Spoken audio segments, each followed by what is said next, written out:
Yo, what it is, man? Your boy back in this thing, man. Look, I've been trying to I've been learning how to edit, how to add videos and do the voiceovers.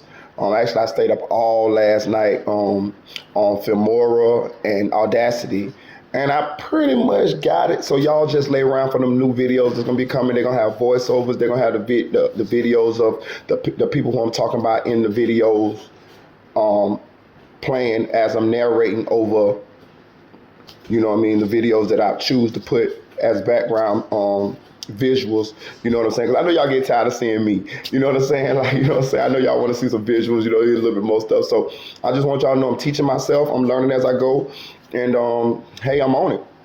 But this video right here, of course, we know that this is gonna be about BTB Savage, the BTB Savage case. Of course, you know that Montrel Burley has turned himself in yesterday morning. He's the person that was wanted in connection with the BTB Savage murder. You know what I'm saying? It says two suspects, but at the same time, he the only one that has been arrested by authorities as of yet. They haven't named the second suspect. We don't know who the second suspect is. But this case kind of strange to me, man. Like let me tell you something. But this BTB Savage case is one of the strangest cases I can remember, man. It's just always these twists and turns and crazy things going on. And even with the arrest of Montrel Burley, it's some strange things went on there that I want to hit on in this video. You know what I'm saying? So before we get into it, like, share, comment, subscribe to this video.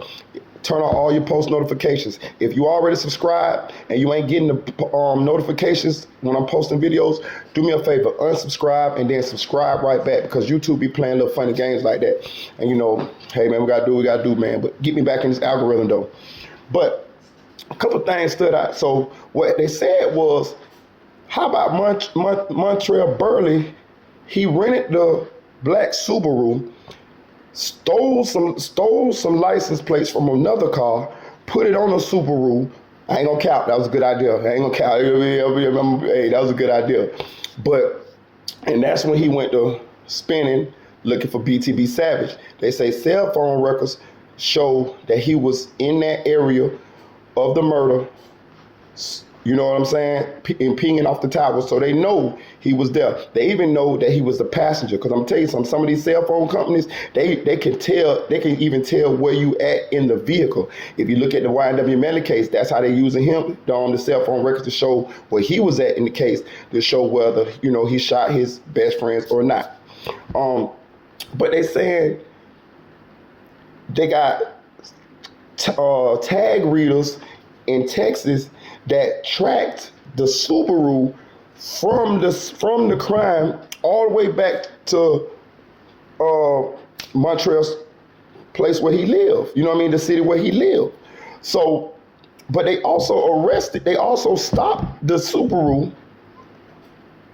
the day after the murder, got Montrel for narcotics possessions, searched the car, found shell casings in the car that matched shell casings, the type of shell casings that was at the BTB Savage murder scene, took Montrel into custody, questioned him about the Subaru. He lawyered up, told him he didn't want to talk to them. They stopped the interview after that because he invoked his rights, which was a smart thing to do again. And they end up having to let him go. They say they didn't get his cell phone records until 6 days later, and that's when they pretty much had enough to take him in on the murder charge. But they were suspecting him of murder then, but they didn't take him in. They didn't have enough to hold him then. But my thing is this is a couple questions I got. So if y'all track the Subaru back to where his city, where he lived at, y'all tracked it from the scene back to where he lived at, y'all basically was already on him, right? You pulled him over the next day. I got a question. Did he switch those license plates back to the original license plates? Because if he had them license plates on that car that he had on there, the stolen ones that he had on there when he allegedly did the murder, I'm thinking that should have been enough, along with the shell casing, should have been enough to hold him. You see what I'm saying? So my theory is that he switched those license plates back to the original license plates, because if he had them stolen ones on them, they definitely would have had him on some other charges other than just the narcotics charges. Another thing, who was driving? Because it say y'all got him as the passenger. So if y'all got him as the passenger, who was driving? When y'all pulled him over, when you took him in for narcotics possession, who else went to jail? Because I'm assuming y'all impounded that vehicle. You get what I'm saying? So because you noticed the vehicle that was used in the crime, or did you not impound the vehicle? Maybe did he switch the tags back to the original tags, and that way y'all couldn't really 100% put the vehicle as the murder is the vehicle that was doing in the crime. So in any accord, who was driving that vehicle? Because on both cases, y'all say that he was the passenger. Even when he got pulled over, he was the passenger. Y'all looking for two suspects. I mean, it don't take no rocket scientist. If this man is running for murder, or if this man done did all this crime, I'm assuming he's gonna be with the same person he committed the crime with in the Subaru. I don't think he would put somebody else in the damn Subaru and put them involved in the whole thing, and they had nothing to do with nothing. So I would assume that person that y'all had pulled over with him is the second suspect. If not, he damn sure a person of interest. Because we ain't got no records of him being held. We don't know who his name. We don't know his name is. We don't know if he or she, but we don't know what their name is. We don't. It's nothing in the media. Nothing saying y'all looking for this person. Like, you should have a name by now. You should have a picture, a face with a name, with a person of interest by now. He got pulled over with the person in the car.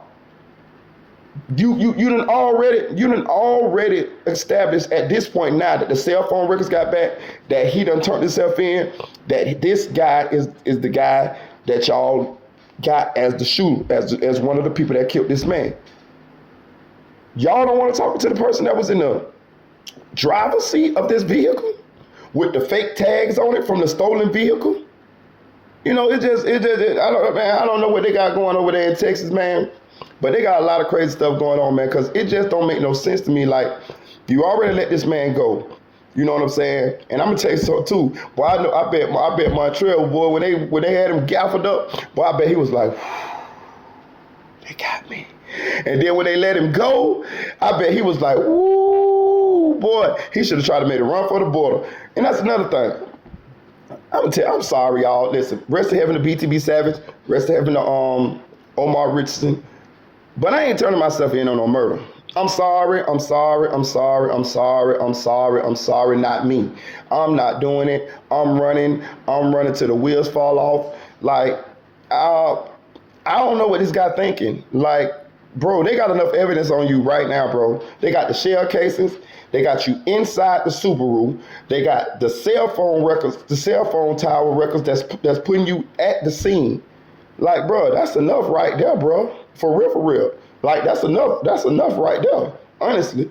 They got the shell cases inside the vehicle.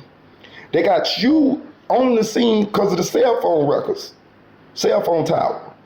Then they got you getting pulled over in the same vehicle. Man, you tripping. I don't understand why this man turned himself in. But I do think that it's gonna be some more twists and turns in this case. I want to know who helped line him up, because BTB Savage said that he thought they was trying to line him up in that restaurant, and then as soon as he left the restaurant, that's when them boys got down on him. You see what I'm saying?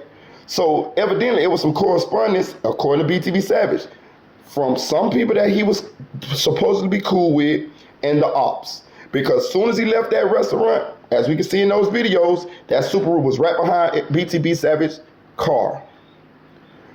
Who was the driver? Because they seem like they're trying to cover up from this driver.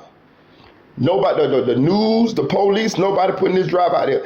The second suspect, it's like nobody talking about the second suspect. Everybody putting everything on Montrel. If you got this much information on Montrel, then you got some information on the second suspect, because this crime was definitely done sloppy. So it's just a couple of my questions that I got. I ain't gonna try to make this one too much longer, but we'll be getting y'all those better videos. You know what I'm saying? I know y'all sometimes want to see some visuals, so I've been burning the midnight oil. Again, I'm teaching myself.